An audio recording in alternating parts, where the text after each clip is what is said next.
हमें हमारे में पशु में अंतर है कि हमारे में विवेक है, ज्ञान की अधिकता है। हम उस मति का उपयोग करके परमात्मा में लगा सकते हैं। धीरे धीरे हमें संसार के कार्य से उपराम होना चाहिए। धीरे धीरे हम कमल की भांति रहना चाहिए। जिस प्रकार से कमल जल में रहकर भी जल से उपराम रहता है, उसी प्रकार से हमें भी जग में रहते हुए भी जग से उपराम रहना चाहिए।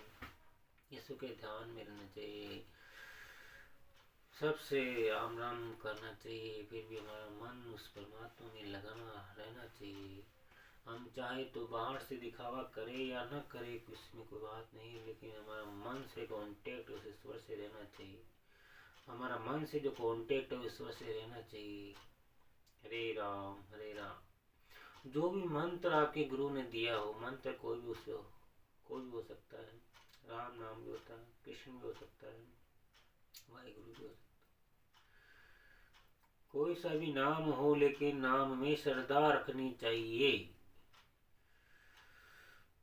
जैसा विश्वास और जैसी श्रद्धा होगी वैसा ही फल प्राप्त होगा। इसलिए हमें श्रद्धा पूर्वक ईश्वर का भजन करना चाहिए। गुरु जो हमें मंत्र देते हैं, जो हमें ज्ञान बताते हैं, उनकी बातों में हमें श्रद्धा पूर्वक विश्वास करना चाहिए। तभी हमारा आध्यात्मिक उन्नति होगी। आध्यात्मिक उन्नति के लिए हमें चाहिए कि सबसे पहले तो हमें हमारा यम नियम और व्यायाम, हमारा यम और नियम, यम में जो ब्रह्मचर्य श्रेष्ठ है, हो सकता है तो सबसे पहले ब्रह्मचर्य का पालन करना चाहिए।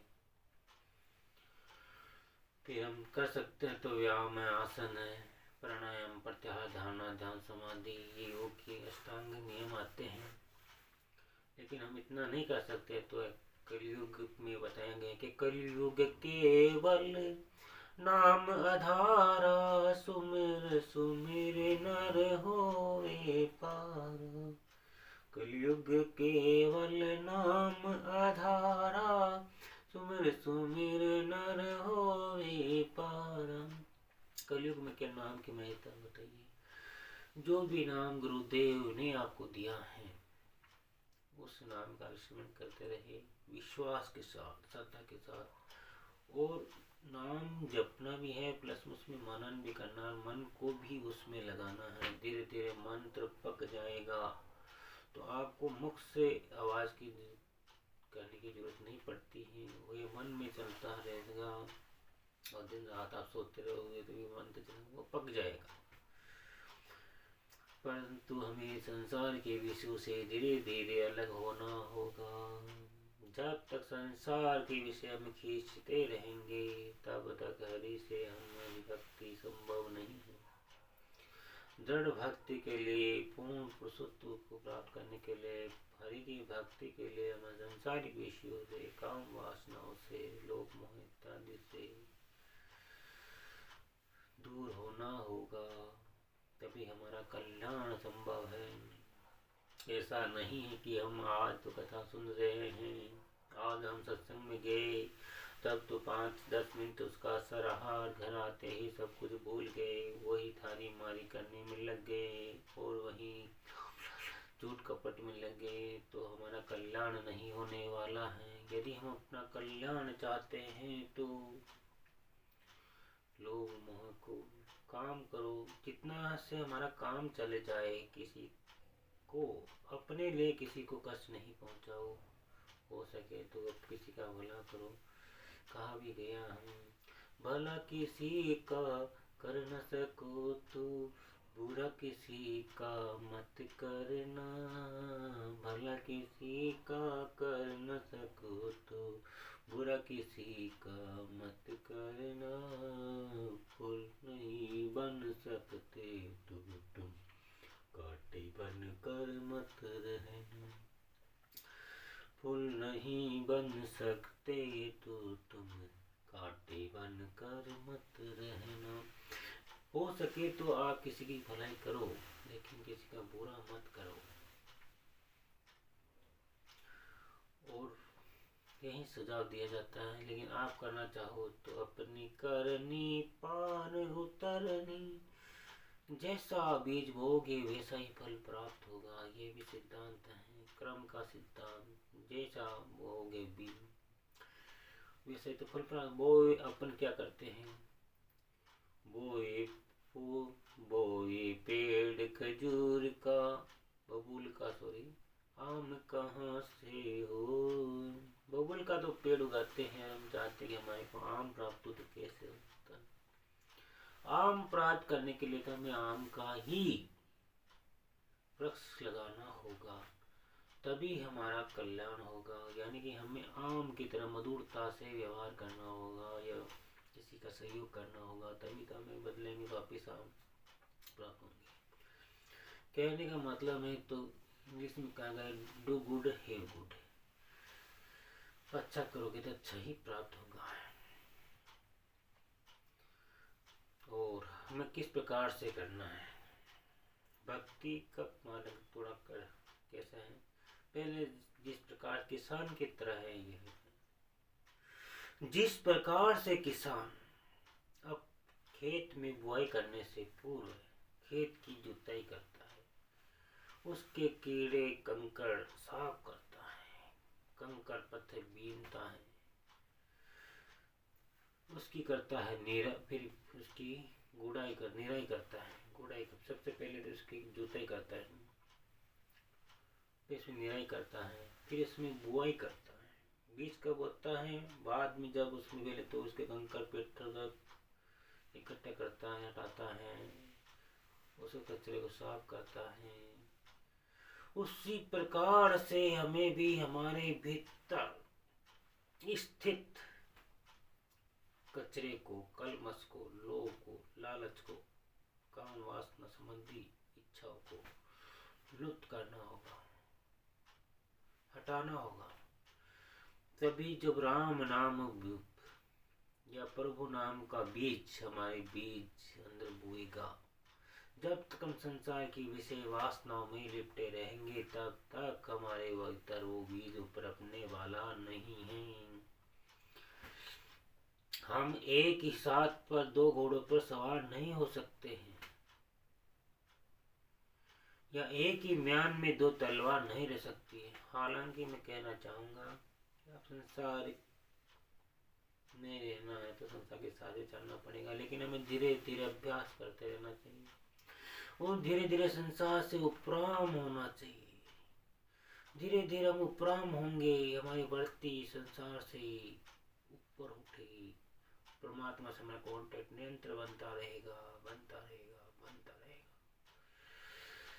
तब हमारा कल्याण अपने आप ही स्वाभाविक होगा। जब परमात्मा से हमारा कॉन्टेक्ट रहेगा, ऊपर से हमारी बढ़ती ऊपर लगी रहेगी। पुराने जमाने में, आजकल भी स्त्रियां पानी लेकर आती हैं, पुराने जमाने में जो महिलाएं होती थी वो सिर पर दो मटकियां लेकर आती थी पानी की भर करके। तो वो क्या करती थी, आपस में सहेलियां मिलती तो बातें भी करती थी, हंसती थी, मुस्कुराती थी, बातें करती थी, चलती भी थी। फिर भी उनकी जो मटकियां थी सिर से वो नहीं गिरती थी। तो क्या था कि उनकी वर्ती उसमें लगी हुई थी, मटकियों में काम कर रही थी, संसार का सब हंस रही थी, बोलती चाल रही, लेकिन वर्ती कहाँ थी, परमात्मा में, यानी कि मटकियों में थी।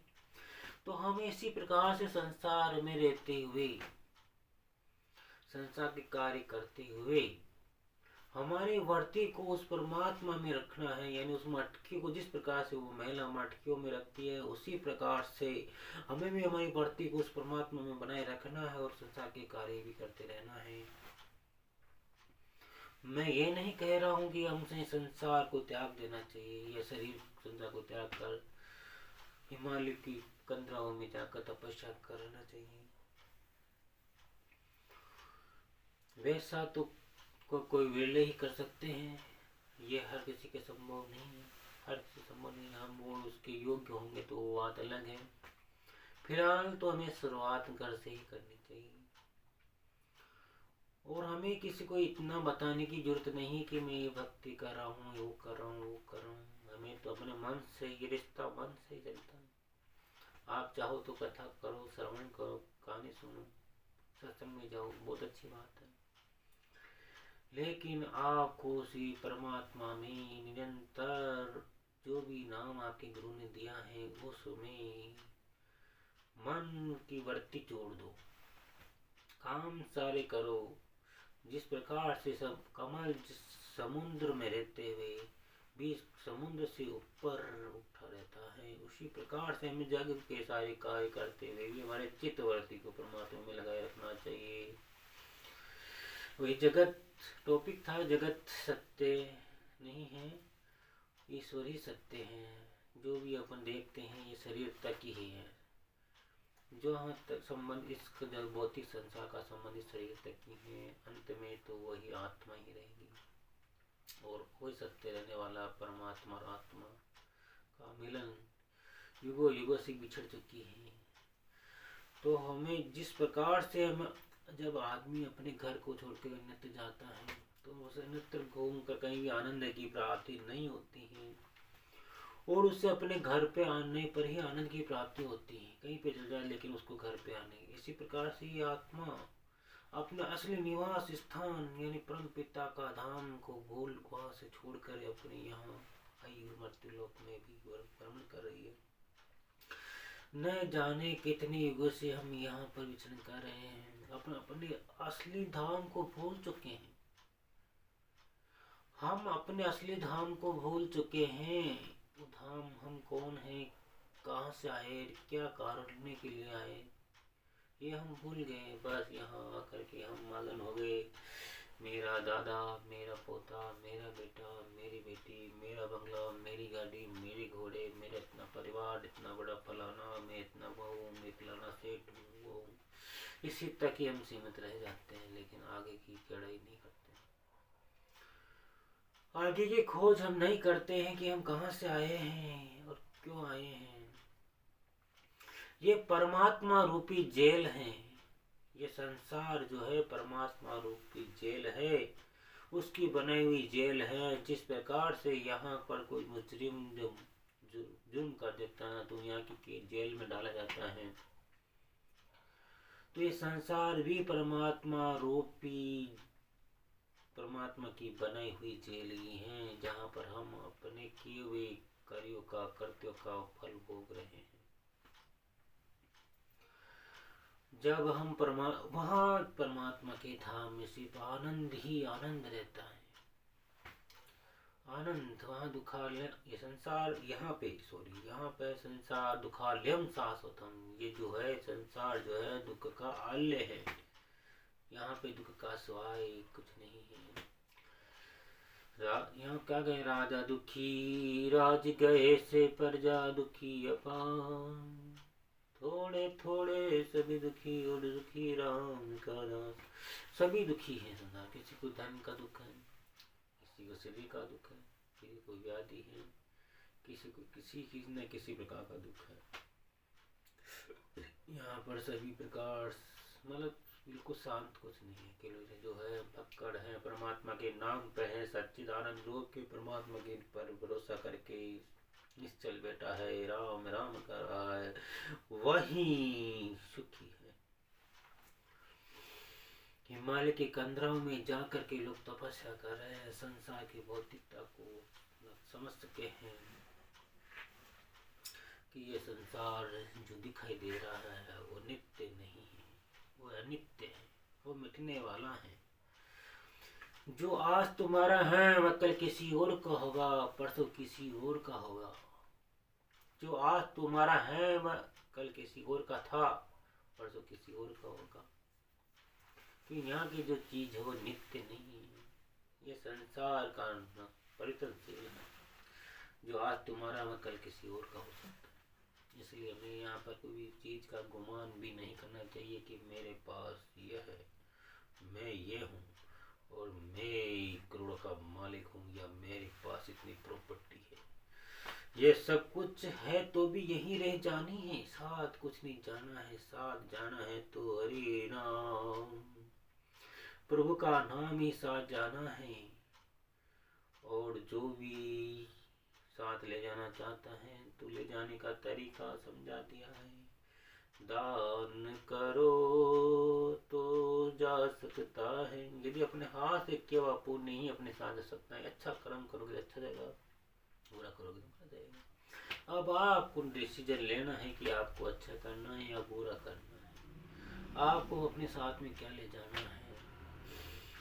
ठीक है, आदमी के कर्मों के द्वारा ही उससे आगे के लोगों की प्राप्ति होती है। यह लोग तो जैसे तैसे कट रहा है, इसकी चिंता न करें, ये तो कट जाएगा, सुखी सुखी कट जाएगा, जिसी प्रकार से कट जाएगा। लेकिन हमें आगे की सोचना चाहिए, दूरदर्शिता कहा जाता है, दूरदर्शी बनो। दूरदर्शी मतलब इस जीवन के बाद के जीवन का भी सोच के चलना चाहिए आदमी को, न किसी जीवन के बारे में ही सोच के चलना चाहिए। बहुत से लोग कहते हैं कि ने आगे किसने देखा क्या, अभी तो जिए, आराम से जिए, ऐसा आराम से जिए, होगा जो देखा जाएगा। होगा क्या, जो बीज बोओगे वही तो प्राप्त करोगे, जो बीज बोओगे वही तो प्राप्त करोगे। इसलिए अच्छा बीज बोओ, भलाई की बीज बोओ, राम नाम का बीज बोओ,